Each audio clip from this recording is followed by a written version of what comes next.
বিজ্ঞ জেলা জজ মহোদয় বারটা থানা একটি হত্যা মামলায় আসামি কাউসের মেয়েকে দণ্ডবিধির ৩০২ ধারায় মৃত্যুদণ্ডের আদেশ প্রদান করেন।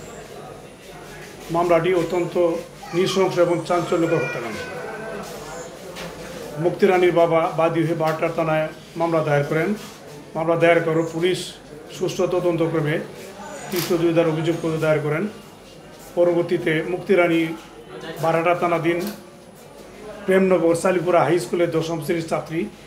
সেই স্কুলে যাওয়া আসার পথে আসামি কাউসার মিয়া মুক্তি রানীকে উত্তপ্ত করিত, প্রেম নিবেদন করিত। মুক্তি রানী রাজি না হওয়ায় ঘটনার তারিখের সময় আসামি কাউসার মিয়া মুক্তি রানী স্কুলে যাওয়ার পথে তাকে দাদে কুবাইয়া নৃশংসভাবে হত্যা করে।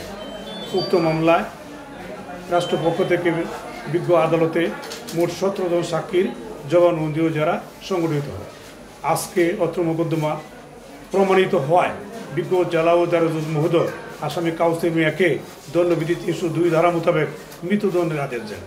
অত্র আদেশে রাষ্ট্রপক্ষ থেকে সন্তুষ্টি প্রকাশ করছে।